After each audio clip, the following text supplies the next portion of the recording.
sir, for joining us today. I'd like to know your entrepreneurial journey. And I would like move on to introduce our moderator for the session. So the moderator for the session today with us is Ms. Sukanya Dixit. Sukanya has been very active in the startup ecosystem in the last 5 years. She has been a serial entrepreneur and has been in the founding team of several startups earlier. She decided to switch the sides of the table and give back to the startup ecosystem in India by working with technology business incubators. Before joining DSSC, she was with Startup Incubation and Innovation Center at IIT Kanpur as a portfolio manager. Prior to this, she has a stint as an entrepreneur working on bioplastics Fabio Enterprises Private Limited and was award-winning startup and had a technology patent.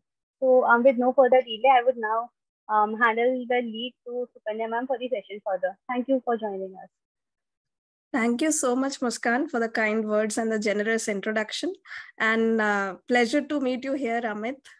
Very happy to know, Sukanya, that there is a connection between IIT Kanpur and you. Absolutely, absolutely. And you know what? I have been one of the lucky ones at IIT Bombay as well, to be a student and then get back to working in the ecosystem. I work with DSSE at IIT Bombay now, helping young ideas to go to market. Awesome. So that's my DNA. Startups is in my DNA, was in my DNA, and I have been quite active for the last 5 years. So one of the biggest challenges, I would jump straight away into our set of fireside chat questions, Amit, if that's okay. Yes, sure. Yeah. So one of the biggest challenges, that comes with experience that I faced, as an entrepreneur is building a team. And while I was working on my startups, I often discovered that it's very difficult to get the right complementary skills and onboard the right set of people. So how did you get it right? You built something and the very first time you just kind of nailed it. So would love to understand from your experience. So basically, it's a confluence of multiple things. And in fact, I started appreciating studies much more. Because in studies, at least, for example, the audience who is in the School of Management, the life seems difficult, but actually it is much easier. Because what you do is what you get. You study hard, you get good grades. There's a one-to-one relationship. But in business, there many times it is not. It is about external environment. It is about luck. It is about timing. And there are many things which are not in your control. And sometimes things just don't work even when you try your best. So from that perspective, as I was saying, it's a confluence of multiple things. We started with a concept which was not there anywhere in the world, because everywhere in the world people work with brokers. And by the way, NoBroker is a platform which connects, for people who don't know, which connects property owners and tenants and buyers directly with each other without any broker in between. So we did something which has never been done before in the world. So we started with very first principle. And then in terms of the team building, earlier, when we were bootstrapping, we bootstrapped for a year. So I used to hire online women employees in smaller cities who had experience of working in larger companies in metros. But after getting married, they were not getting the time and they had kids. So when their kids were away in the school, they were free for half of the day. So I reached out to them through portals, trained them online, and they used to work half day a week. So Jugaad. So Jugaad is the word for the initial first year. And then afterwards, when we got some funding, then I used to basically interview everybody and try to see whether the push and pull is how much.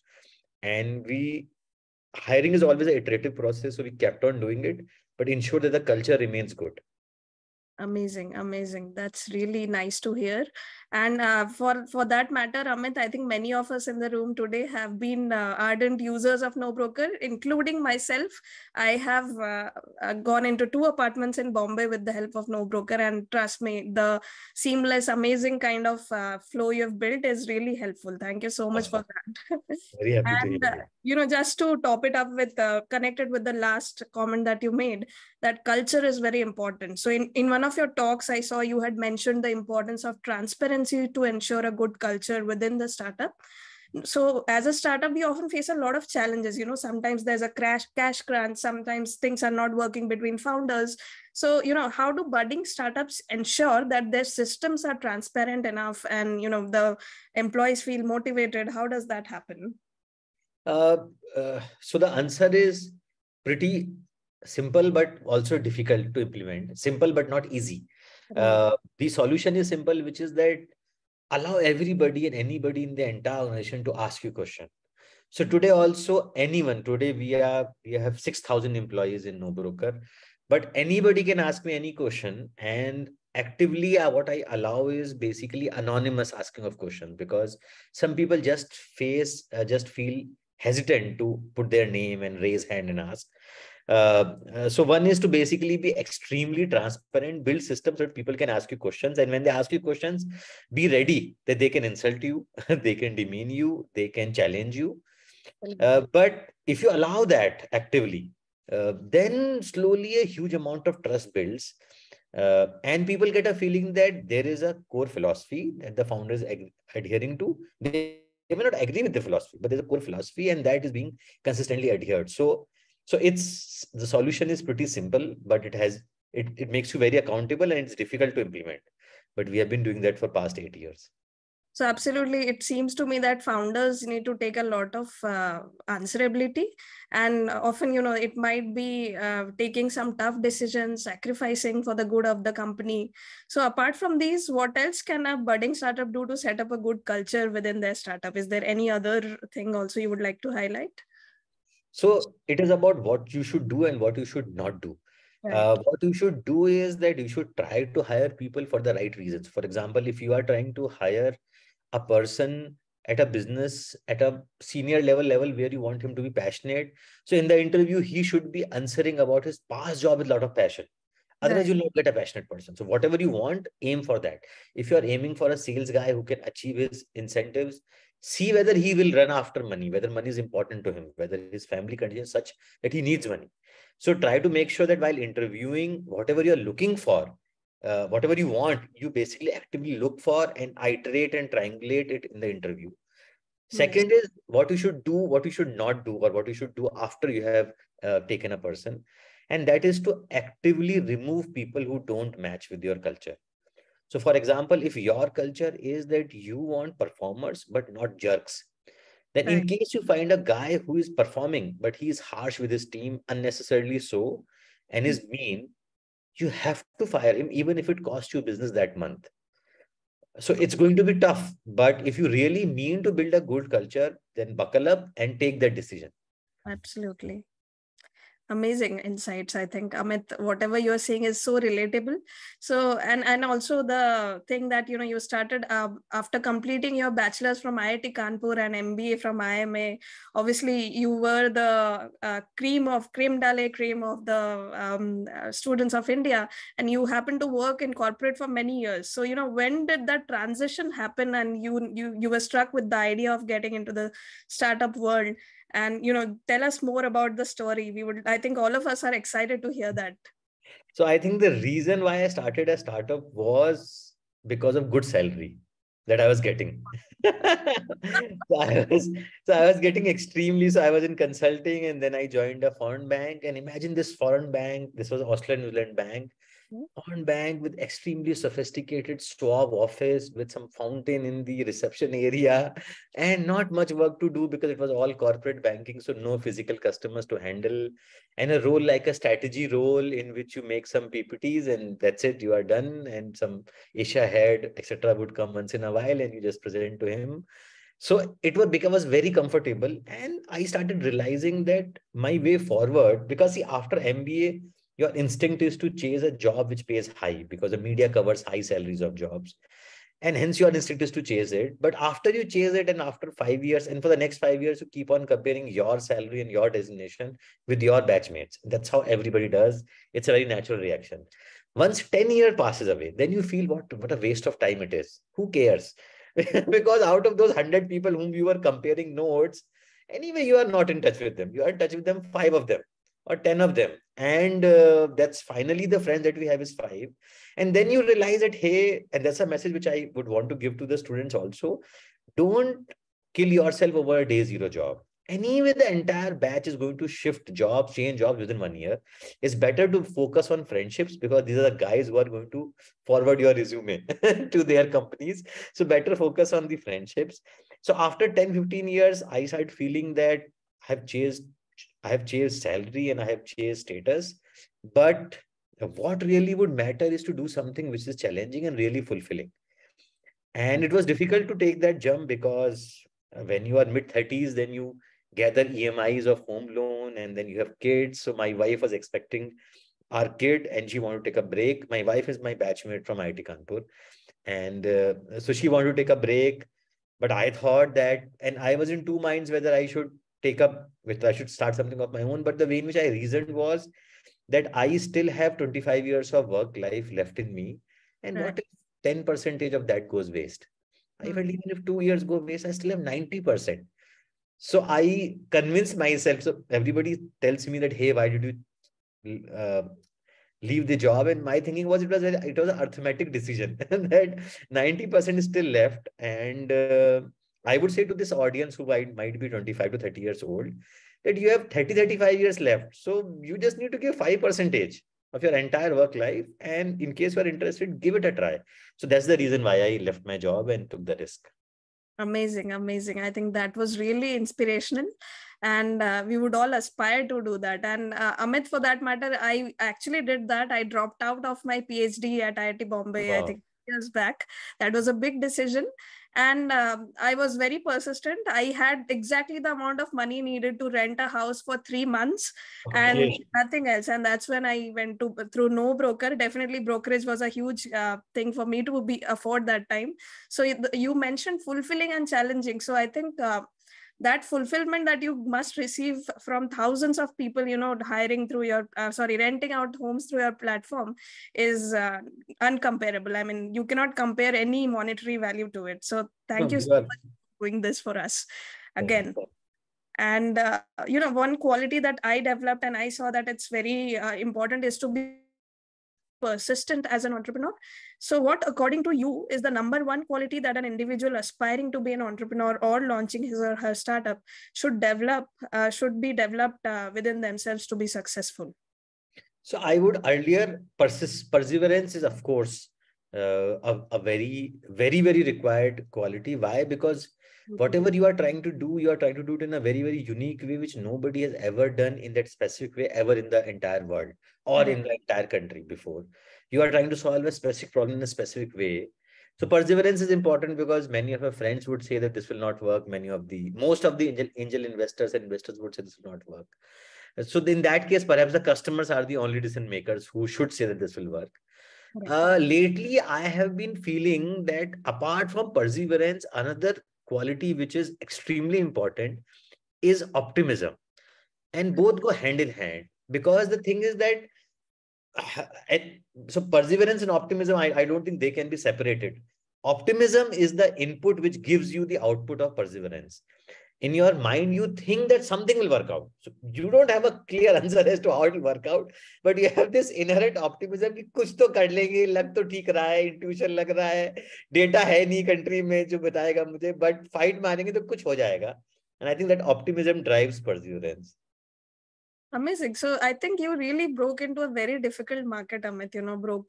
Brokers is a huge thing in Bombay, and I'm sure in other cities too.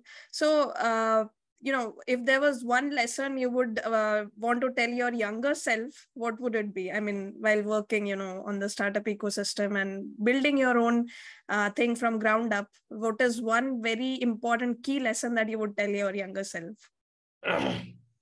So thankfully, we haven't committed any large mistake. I think the only mistake which we have done on which I will want to give to my younger self is to basically focus on HR and finance very quickly. So I remember when I was doing my MBA, the organizational behavior subjects, Correct. most of the engineers did not used to like. So they used to feel that these are subjects in which a lot of writing needs to be done and a lot of HR softy things are there and there is no maths problem to be solved. And I think this is a common feedback that you can receive from any MBA alumni. सारे MBA alumni यही बोलते हैं कि यार we were focusing too much on maths and accounting, but finally what matters in life is the organizational behavior subjects, the subjects which seem to be very iffy and very soft topics to us. They are the ones who are super important. And similarly, I realized that when I started my company and when we started hiring people, I thought I always used to think that unless there is a job which requires a full-time person, why should we hire that person? So I felt that we are a small team of 20, 30 people. Why should I hire a full-time HR? Can't I act as HR? I can see everybody in the same room. So I used to basically type the offer letters and email it. And I Correct. used to pay the vendors through my savings account or company's account. But I realized that HR and finance are basically extremely focused expert functions, and you don't need to wait for them to be so late that it requires a full-time person. Hire them upfront, and the rewards will be very high. Understood. Amazing. I think this is a very important learning, and definitely, as engineers, we often tend to ignore the social part of, social sciences. We think of it more as a social studies subject. Even I have done an MBA, and definitely I had the same feeling. So, the next question would be, to someone, who aspires to be an entrepreneur in the future, what would be your advice? Should they, work in a startup and learn on the job, or go into a corporate job and then get a few years of experience and then get into the startup world? How does it look like to you? I mean, in terms of the input-output equation that's at play. So there are two aspects to this. One is practical, another is emotional. So the Got it. practical aspect is that unless you have gotten some funds, for example, the way in which you mentioned about 3 months. So suppose if you want to give it a try for a year at least, then you should arrange for example, MBA students have nowadays, almost all of them have education loan EMIs. You should then do a simple broad back of the envelope calculation that do I have funds to pay my living expenses plus my education EMI plus whatever I might end up spending for my startup, marketing spends, etc. Okay. Now you need to get that 1 year funds, because even if you are trying to go for funding, you may not get it for the first 1 year. Absolutely. And that money you need to get from your friends, family, or you may work, but that you have to accumulate. So you can't start a company just without doing that calculation. That's a very extremely practical scenario. So one is this. Calculated risk taking should Yes, be. yes. So one is gather those funds, because otherwise you will give up in 4 months, 3 months, 6 months, and then it's very difficult to pick yourself up again after 2 years to start something of your own. So one is practical thing. Second is emotional, that when do you want to do it? In case you have the funds, funds means basic bootstrapping funds. Then do you want to do it now? Do you want to work in a startup, etc.? I think the data is non-conclusive. So there are amazing founders like Mark Zuckerberg who have done it right out of the college, and they've been very successful. There have been people like me who have worked in corporates for decade, and then they have started that have also worked. So there is no right answer, there is no wrong answer. I think whenever you basically, and many times working in a startup also is a very, very good soft landing, because you end up seeing the challenging environment and the chaos that a startup entails and the challenge that it entails.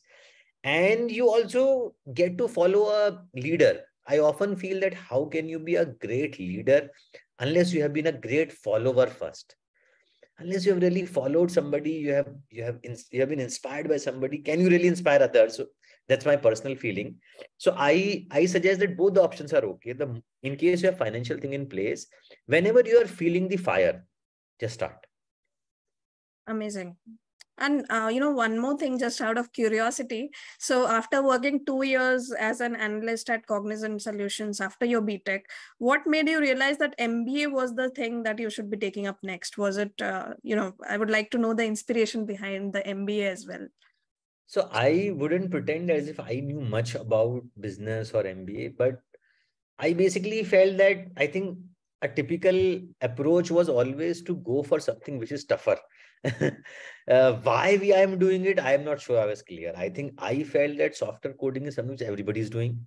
Correct. So then I have really not cracked it. So when I was a student, I want to crack into engineering college. Once I did it, I wanted to basically crack the next frontier, which was MBA. And intuitively, we are Agarwals, and business basically runs in our blood. So that was also more about learning about business. I think that must be subconsciously there.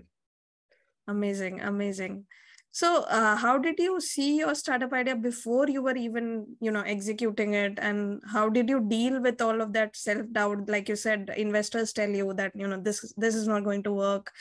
because in the initial phases, we really don't know anything. What did you see an unseen opportunity, or, how did it click you that when the output is nil or low, how do I start up? How do I go through the journey?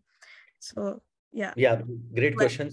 So I was, as basically we were discussing earlier, from a customer point of view, we thought that people would want to avoid brokerage. As a customer, I wanted to avoid brokerage. Absolutely.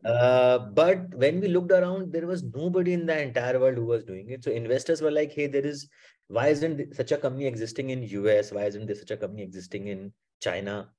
And we said, we are not copying any company, and we don't know why there is not another company. And but we know that this is an Indian problem. Many of my friends told me that if you start this, the 19 acres magic bricks of the world, they are going to jump into it. And even if your concept is successful, they are going to copy you. So one problem was unproven concept. Second problem was competition jumping in and basically killing you. Third problem was that why will a customer pay you in advance? Correct. Real estate customer never pays you in advance. They always get the deal, get the house, then they pay you. But we said we are not on the ground, so we will charge customer in advance.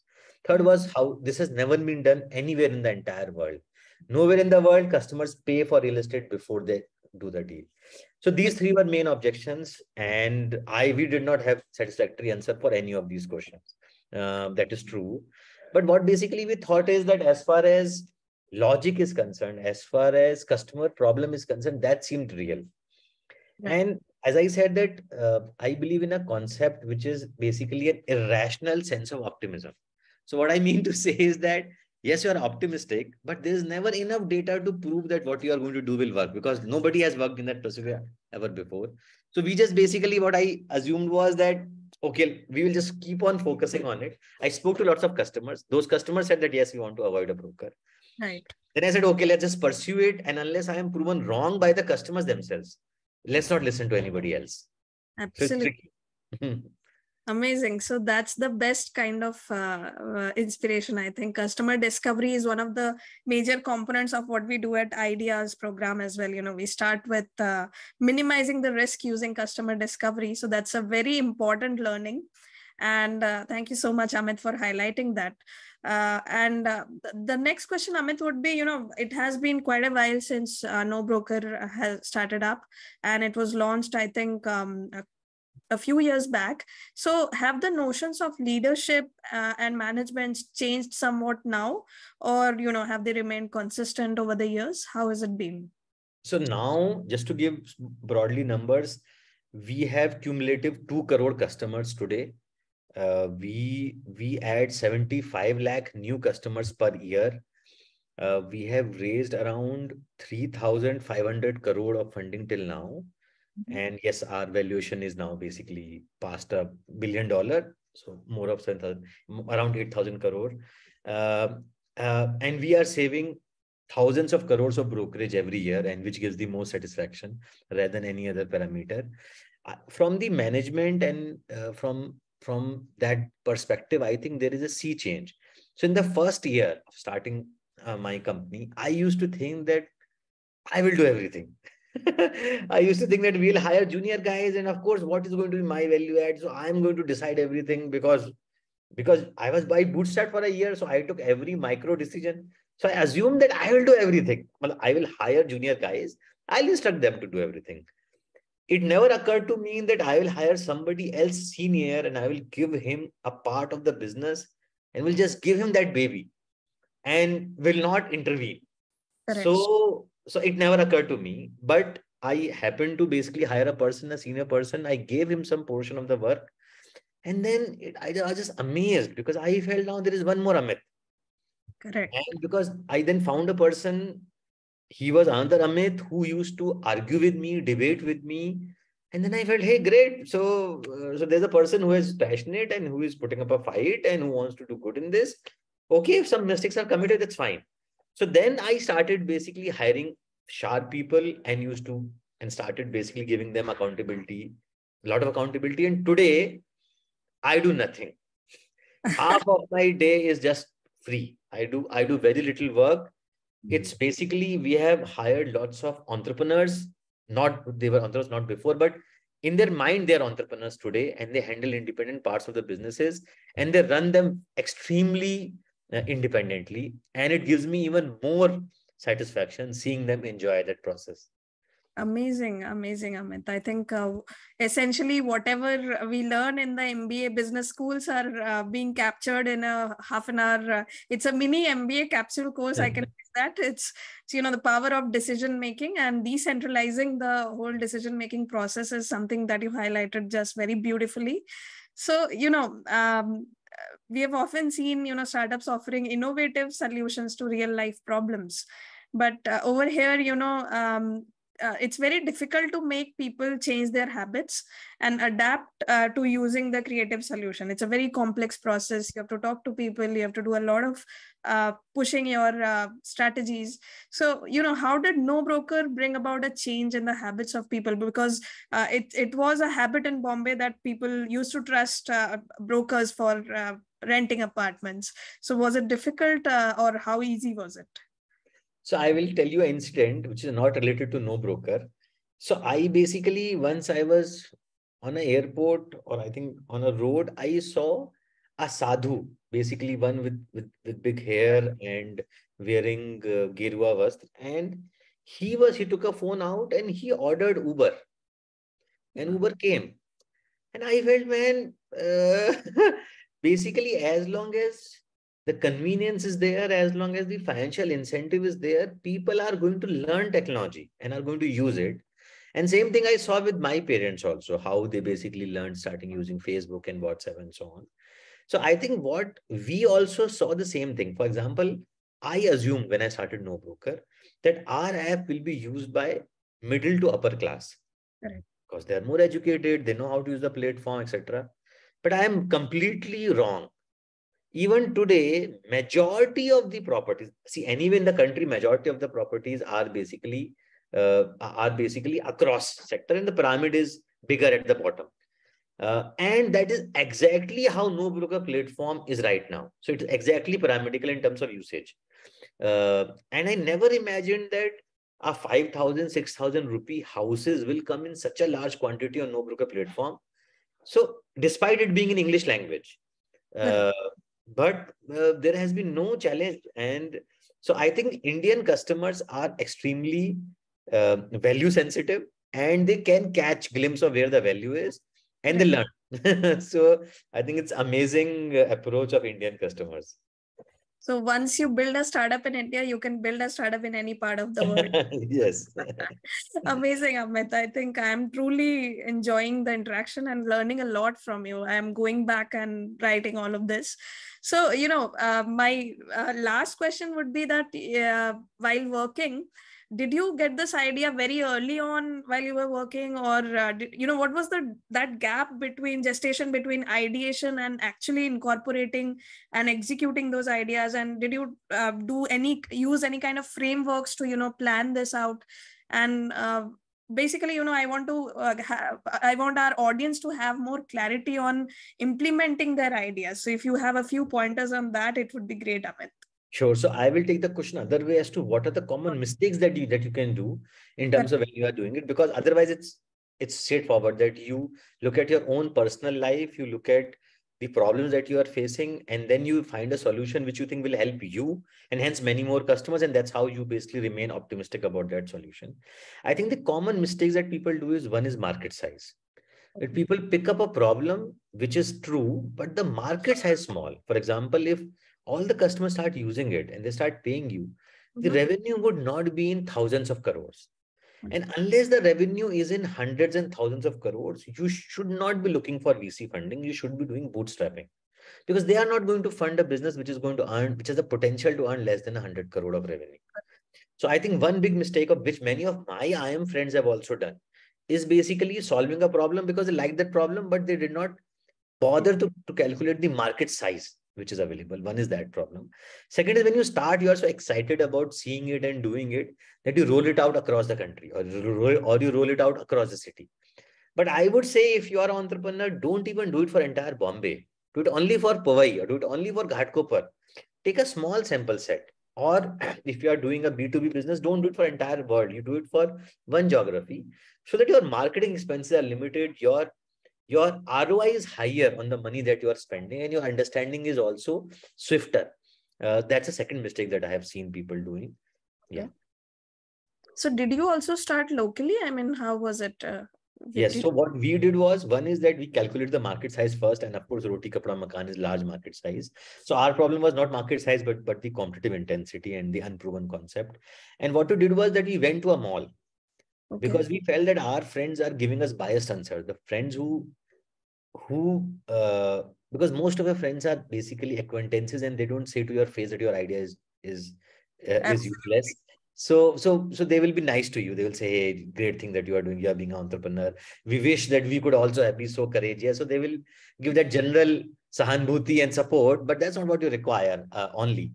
So we went to a mall and we asked strangers that if there was service like this, will you use? And then they said yes, and then they also gave feedback that they would want rental agreement also to be a part of it, which we then incorporated. So we asked complete strangers about their feedback on the product and service before even making a site.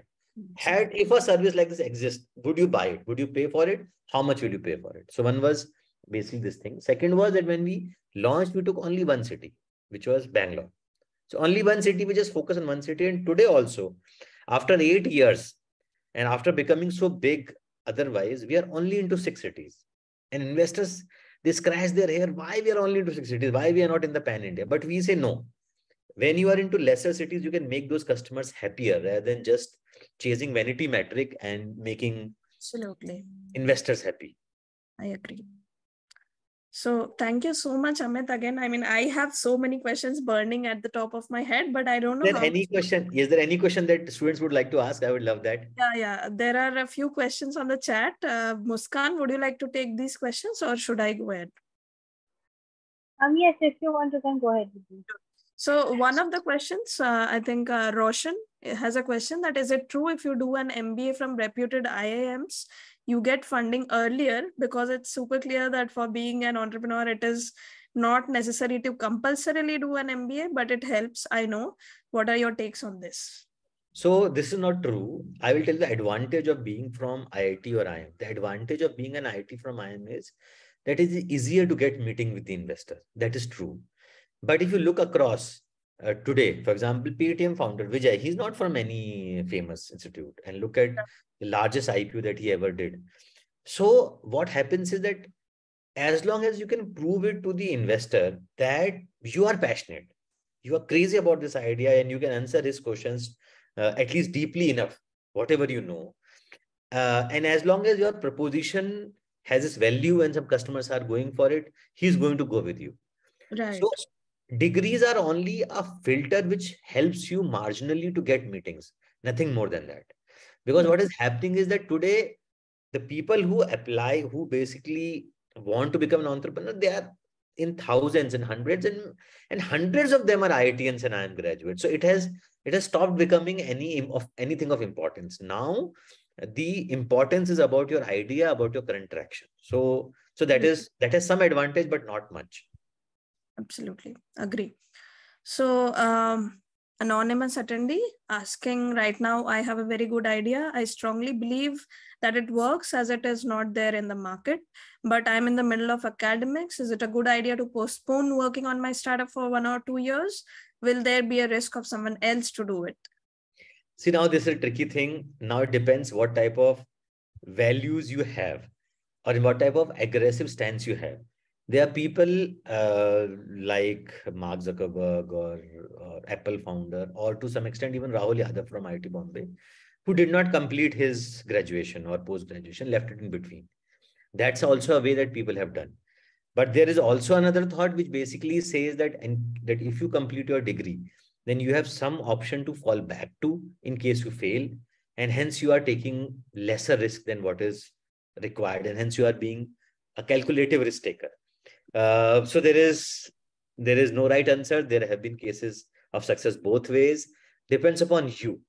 I would say that, see, ideas will keep on. So as far as I am concerned, I am that way. Had I been in your place, my risk appetite would not have allowed me to leave job, because Ideas keep on coming. There is no scarcity of ideas today. Uh, but uh, the emotional journey that you will go through up and down in case your startup idea doesn't work and you don't have a degree is going to be very strenuous. If you're ready for that strain mentally, then please go ahead, don't wait.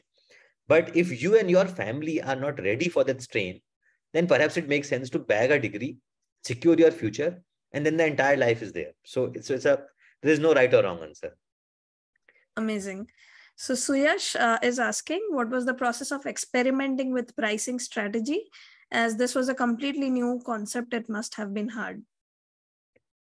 So pricing strategy was more of experimentation because nobody has ever done what we have done. People only take brokerage.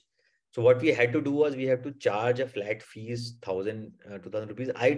So did you try any of our paid plans or was it free was smooth? It was a paid plan. Okay. So in the paid plan, we also started with first of all, and did you take a relationship manager or the freedom plan? Freedom plan, where I could just contact, go and visit. Sure. So we also discovered that one was that people would just want to use the product more independently with more features. So that we thought, okay, what will be a price? We said, what about 999? Sounds like a cool price and doesn't sound very expensive. So we started with that. And then we also thought as to how much is that guy saving in case he rents through us. He's saving a brokerage, which is so many thousand rupees. So 1,000 rupees seems reasonable. And then over years, we basically increased. Then what we did was we actually, the trick is to think from customer point of view. Will customer pay this much amount? How much will he save or how much? So then we realized that, hey, the answer is not unique because if somebody is renting a 50,000 rupee home, he can pay more. But if somebody is renting a 7,000 rupees, then he will pay very less. So today we have different pricing strategy for different type of rent. We don't display it so publicly, but based on your behavior on the platform, we display different prices to you. So it evolved and it was based out of common sense. Amazing. So I think we have 2 more minutes. One last question to you, Amit. One of them is asking, we are focusing more on CSR activities. How is your company helping your stakeholders or customer? I'm not clear what the question implies, but how do you do CSR is what? I think I will take the last question first, which is, I think, a common question, which says that I have an idea, but I find it difficult to find my co-founder or maybe a good team who believes and be passionate as same about me. What parameters we should look for? So here I have a slightly controversial view and people may or may not agree with me. So I'll give my example of my first semester in MBA. In the first semester of MBA, I thought that I have to make a project group and I will make a group which is extremely good, which means that I will have one CA and one person with work experience and one engineer and one from humanities side, etc., etc. And my hostel friend on the same floor offered me to partner with him as a project person. I said, no, I don't want to partner with you. I want to make this perfect team, which has different people of this specific skill set, etc. I made that team. It was a horrible experience because none of us were friends. Everybody cared about themselves alone. Whenever there was any disagreement, there used to be a lot of fight and it just didn't work out. In my past 8 years, I have seen a lot of companies breaking up because the founders don't get along. So I would suggest instead of searching for skill set alone, which you can always hire for, as long as co-founder is there, hire a person with whom you are comfortable or whom you are friends with.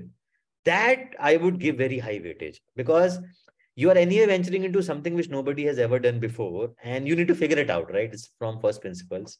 So my suggestion would be to basically go for friends. I had a closing remark, Suganya, if you yes, allow me to. absolutely. So my closing remark, guys, would be that, as I said earlier, that and as you have seen with Sukanya's experience also, running a successful startup is the best feeling in the world. There is no doubt about it. There is no politics. You don't report to anybody. You can do any experimentation. You get credit for whatever you achieve. So that is the best feeling in the world. You can achieve this feeling by either working in a company, in another startup where the founders are good and who give you a huge amount of accountability. Do try that. But if at any point of time you feel that you should start something of your own, don't think too much about risk. The fact that you have basically graduated from a good MBA college means that you have a degree for life, and hence you will surely get a job. So, for example, my final decision of quitting was because I was giving an interview. And the interview that I was giving was basically the person who was interviewing me, he had this poster on his wall, which had a quote by Mark Zuckerberg, which said, "Not taking any risk in life is the biggest risk." You think about it deeply. The act of omission is much bigger than the act of commission. Because when you're 60 years old, when you're retired, when you're sitting on an armchair, you are going to regret, hey, वो मेरे दोस्त ने कर लिया, देखो आज वो कितना बड़ा आदमी बन गया, मैं तो औरों का ही चाकरी करता रह गया. So if in case you ever feel that you have this urge of doing something of your own, remember that 5 years, 10 years, 15 years earlier, an entrepreneur came on, on a webinar and told you this. I would say you have huge amount of work life in ahead of you. Take a 10% risk. Take a 1 year, 2 year risk. Nothing wrong will happen. Worst case, you'll be back in the same job with the same salary. Don't worry. Thank you so much, Amit. I think we are all going back with a lot of thoughts and inspiration from you. Thanks again for joining us. Thank you so much. Thank you.